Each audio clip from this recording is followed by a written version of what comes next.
Good morning, dear students. I hope you all are healthy, fit, and fine. In my last video, I have started the explanation of Civics 4th chapter, in which I have explained you the meaning of term health, how is the healthcare in India, and I have explained you that this it's a role of state government to maintain the health of citizen. And I have also explained you public health about public health care and private health care, what this term means. We have also seen the basic difference between both of them. So today I am going to begin with the heading healthcare and equality.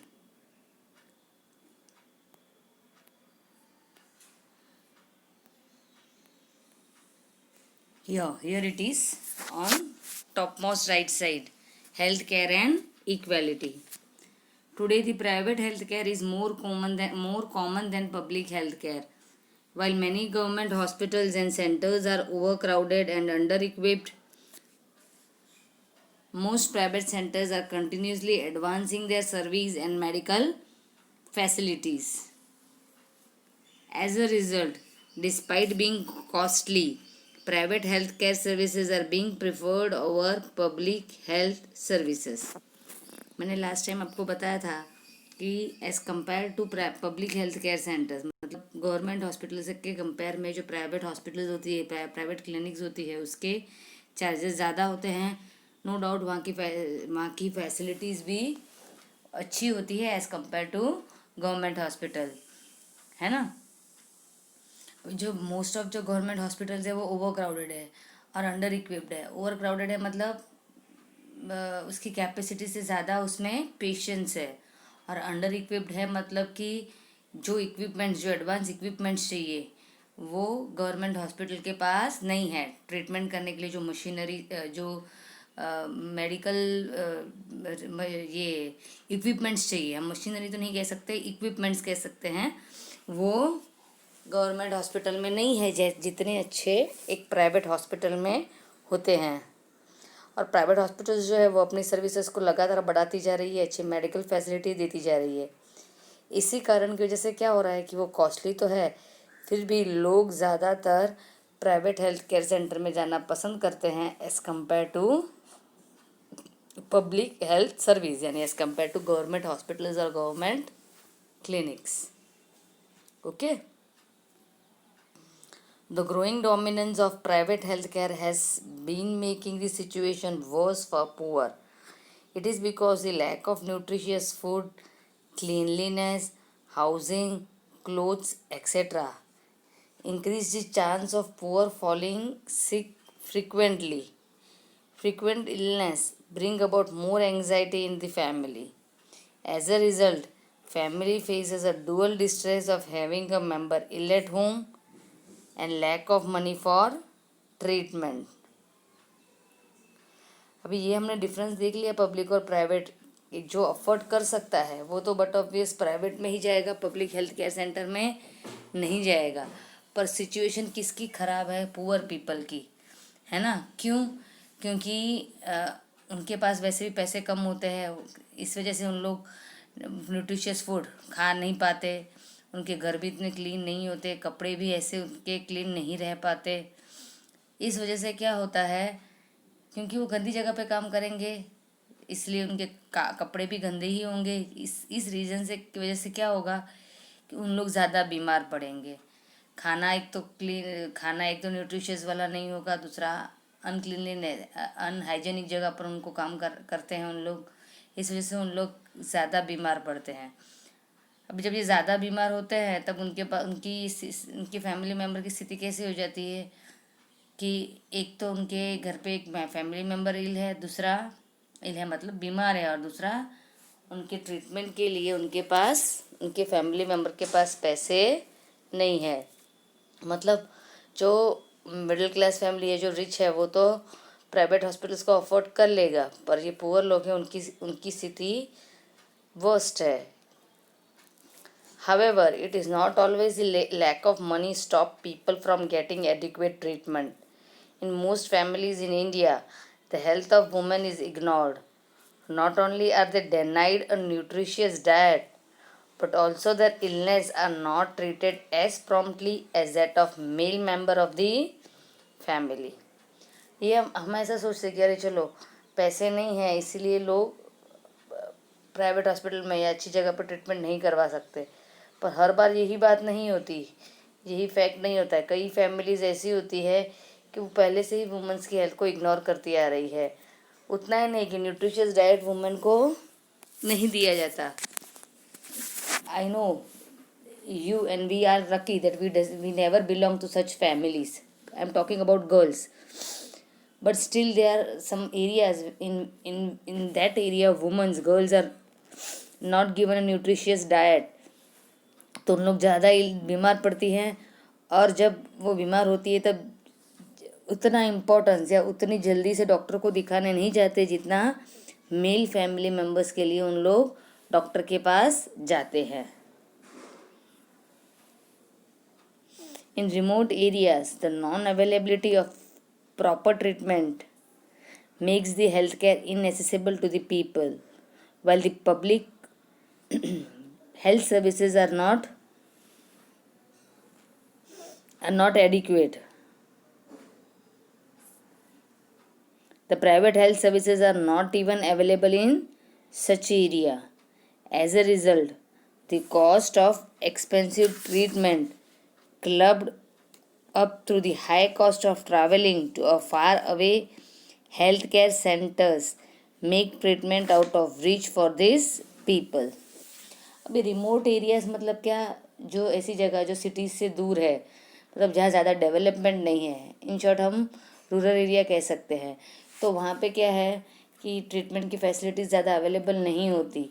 ठीक है, वहाँ पर public health services भी जो है, मतलब जो government hospital government clinic है वो भी ज़्यादा चाहिए इतने अच्छे होते नहीं हैं। ठीक है, तो प्राइवेट हेल्थ सर्विस तो वहाँ पर होते ही नहीं हैं रिमोट एरिया में। ठीक है, यही होते हैं पब्लिक हेल्थ सेंटर सर्विसेज होते हैं, वो भी ऐसे होते हैं कि जहाँ ज़्यादा फैसिलिटी ना हो, तो ऐसी जगह पर रहने वाले लोगों को ज़्यादा तकलीफ़ होती है। क्यों?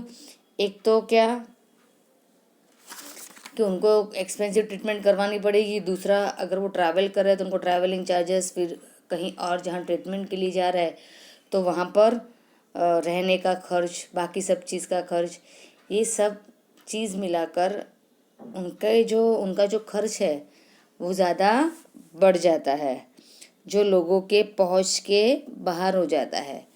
जो पुअर फैमिली है वो इतना सब एफर्ट नहीं कर पाते, क्योंकि लोग रोज़ का कमा के रोज़ का खाते होते हैं, तो उनके लिए पैसे जमा करके कहीं और जाना, ट्रीटमेंट करवाना, ये एक बहुत मुश्किल काम हो जाता है। अभी हमने इस स्थिति देखी इंडिया की हेल्थ केयर की, फिर वो प्राइवेट बोलो या पब्लिक हेल्थ केयर सेंटर बोलो। अभी इसके लिए हम देखते हैं कि हम उसको कैसे इम्प्रूव कर सकते हैं, क्या करना चाहिए ताकि हमारी हेल्थ केयर फैसिलिटी इम्प्रूव हो। What should be done? The health of the citizen of a country is directly associated with the development of the country. Hence, proper arrangements should be made to take care of the health of the citizen. Country की जो citizen है, अगर उनकी health जो है वो directly country के development से जुड़ी हुई है। कैसे?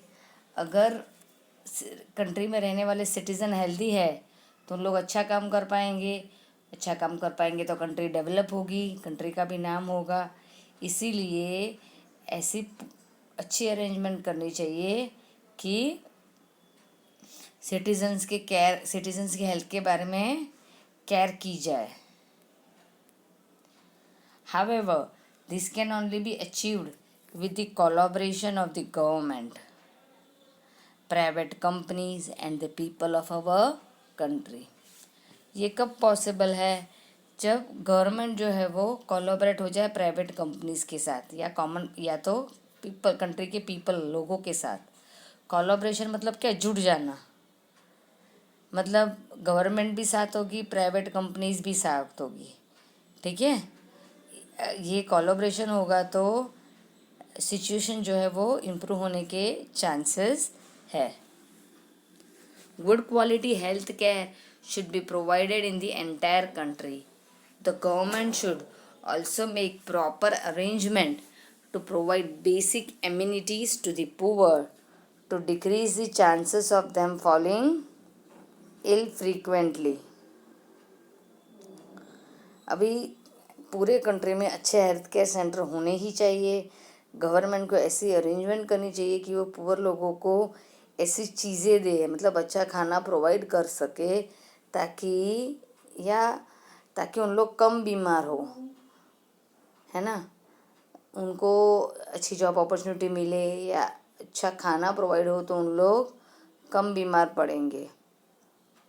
Also, the private companies should lend a helping hand to the government authorities in providing free or affordable treatment to the poor of the societies. ऐसा भी हो सकता है कि जो प्राइवेट कंपनीज है वो अपना हाथ आगे बढ़ाए, गवर्नमेंट के आगे बढ़ाए और इंडिया के जो पुअर सिटीजन्स हो उनको ट्रीटमेंट देने के लिए उन लोग हेल्प करें. अगर ऐसा मैं एक एग्जांपल दूँ तो रिलायंस जो है, अंबानीज जो है, उन लोग क्या करते हैं, they provide always helping hand to government. मतलब उन लोग डोनेशन करते हैं ऐसे पुअर लोगों की मदद करने के लिए. This is an example how private companies can help the government to improve the situations of poor in the society. गरीब लोगों की सिचुएशंस को सुधारने में ये प्राइवेट कंपनीज अपनी हेल्प दे सकते हैं.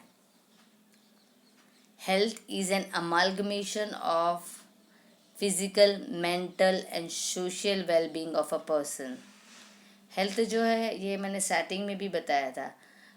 हेल्थ है वो अमालगमेशन है, मतलब कि सबका एक साथ आना है. मतलब पर्सन जो वो फिजिकली, मेंटली और सोशली सही हो तो वो है हेल्दी कहा जाता है. ठीक है. बॉडी फिट हो पर उसका माइंड सही नहीं हो, then it is not healthy.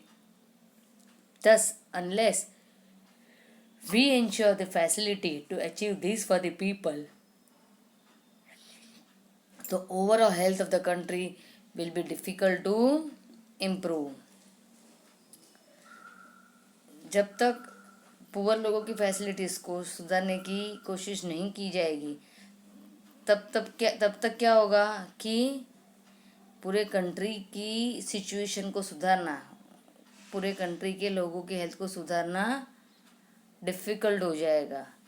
जब सही फैसिलिटी होगी तभी ये सिचुएशन सुधर सकती है.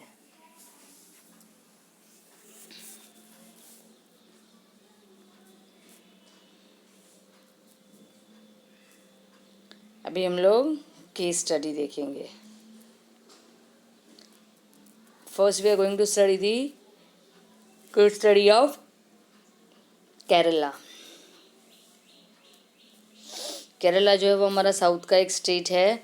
It is one of the most impeccable example of how the government can ensure the sound health of its citizen. The state authorities have always paid great attention to creating a large pool of trained doctor and nurse with the help of vast network of hospital and primary health center. ये जगह एक ऐसी जगह है जो एक ऐसा India का एक ऐसा एग्जाम्पल है कि कैसे उसने सिटीजन्स की हेल्थ को सुधारने में अपना योगदान दिया है. स्टेट अथॉरिटीज़ ने क्या किया है, पूरा ध्यान दिया है कि सारे ट्रेन डॉक्टर्स और नर्सेस को सब जगह पर अवेलेबल रखे. ठीक है. फिर वहाँ पर अच्छा नेटवर्क हो हॉस्पिटल्स का, प्राइमरी हेल्थ केयर सेंटर का. ऐसे नहीं कि सिर्फ अर्बन एरिया में इसमें ही हो, सब जगह पर अच्छी मेडिकल फैसिलिटी हो, अच्छे ट्रेन स्टाफ हो, डॉक्टर्स हो. इसका स्टेट गवर्नमेंट ने पूरा ध्यान रखा है. In addition to this, the government has also committed 35 to 40% of its budget to local governing bodies. This provides the local governing bodies in rural area to have enough fund for arranging basic amenities such as food and water, along with the special facilities for women's development and education. इसके साथ ये medical facility अच्छी provide करने के साथ साथ केरला की government ने क्या किया है, अपना 35 to 40% जो बजट है वो लोकल गवर्निंग बॉडीज़ के लिए रखा हुआ है, ताकि ये बॉडीज़ जो है लोकल गवर्निंग बॉडीज़ जो है वो रूरल एरिया में अच्छा फंड प्रोवाइड कर सके। किसके लिए? कि वहाँ पर पानी की, खाने की अच्छी अरेंजमेंट हो। इतना ही नहीं, स्पेशल अरेंजमेंट, स्पेशल फैसिलिटीज़ की गई है वुमेन डेवलपमेंट के लिए और उनके एजुकेशन के लिए। As a result health centres, schools, sanitation and water arrangement improved in the village. Government के ये एफर्ट से क्या हुआ कि हेल्थ केयर सेंटर्स है, स्कूल्स है, ये सैनिटेशंस है, ये सब की जो स्थिति है वो बहुत अंश तक सुधर गई है। ठीक है, बहुत इम्प्रूवमेंट आया है सारी चीज़ों में। सैनिटेशन बोलो तो we can say that toilet facility and all are also available in a clean, मतलब वो सारी जगह भी क्लीन की जाती है, क्लीन रखी जाती है। ऑल्सो आंगनवाड़ी और rural mother and child care centres ensure the sound health of women and children in the village. However, some problems still exist in the state, including the shortage of medicines, staffs, and beds in the health center. Anganwadi का भी बताया हुआ है कि आंगनवाड़ी खोली गई है ताकि जो रूरल मदर्स है, चाइल्ड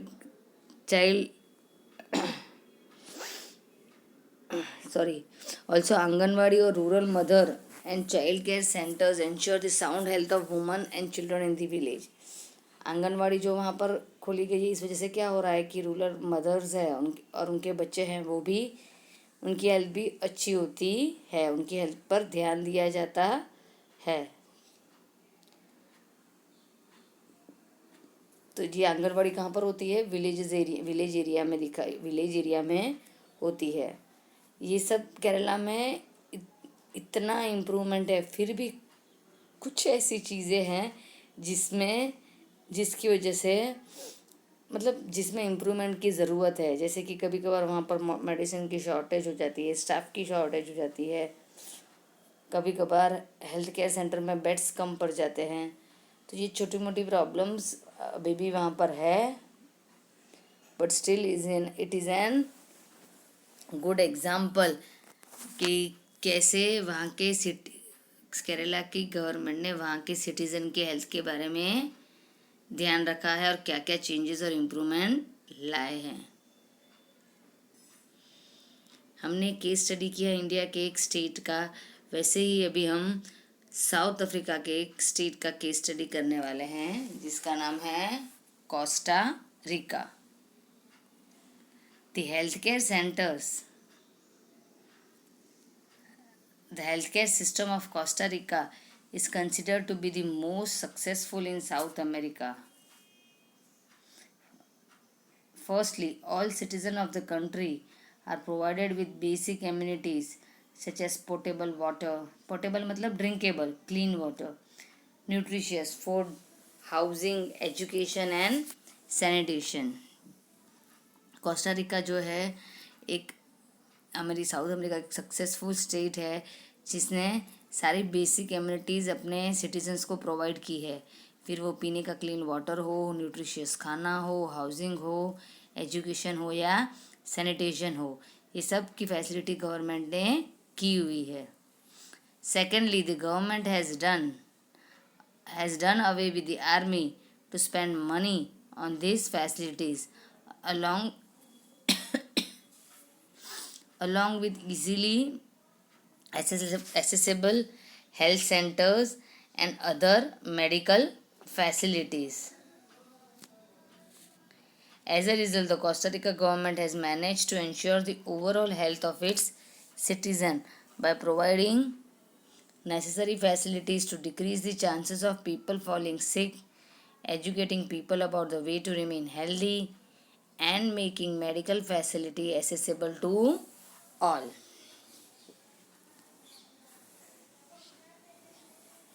अभी वो अपनी ज़्यादातर मनी जो है वो आर्मी के पीछे नहीं बल्कि सिटीजन्स के हेल्थ के पीछे स्पेंड करती है, ठीक है।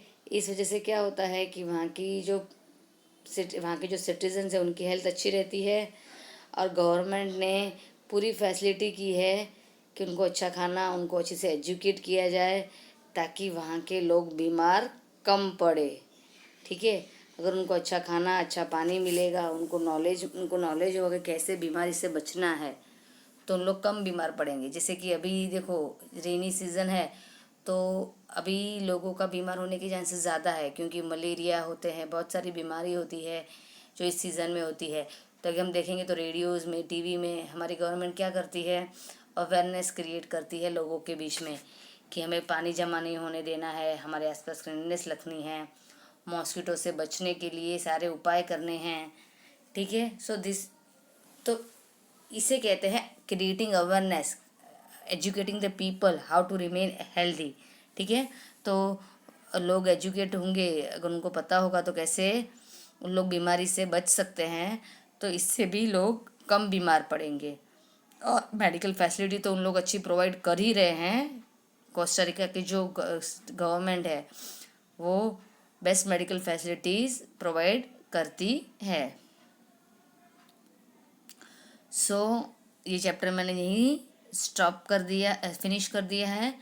Now I will explain you key terms. Anganwadi, rural mother and child care centre. Anganwadi मतलब रूरल एरिया में, गांव में मदर और चाइल्ड केयर सेंटर होता है जहाँ बच्चों का और माँ का ध्यान रखा जाता है। Diagnostic, concerned with identification of a disease or illness। देखना, आइडेंटिफाई करना कि कौन सी डिसीज़ है, कौन सी बीमारी है। डॉक्टर जब डायग्नोस्टिक करेगा तभी तो वो दवाई दे पाएगा। जब उसे नहीं पता होगा कि बीमारी कौन सी है, तो how he can treat the ill person. Health care, medical facilities available to individual और कम्युनिटी। हेल्थ केयर यानी मेडिकल फैसिलिटीज़ जो अवेलेबल होती है, मतलब किसी पर्सन को या पूरी कम्युनिटी को। जैसे कि हमने देखा हेल्थ केयर में हमारे वहाँ क्या है, पब्लिक हेल्थ केयर सेंटर है और प्राइवेट है। पब्लिक हेल्थ केयर यानी गवर्नमेंट हॉस्पिटल्स, गवर्नमेंट क्लिनिक्स, और प्राइवेट हेल्थ केयर यानी प्राइवेट हॉस्पिटल्स, प्राइवेट क्लिनिक्स, ठीक है। तो हेल्थ केयर यानी मेडिकल फैसिलिटीज़ जो लोगों को अवेलेबल होती है।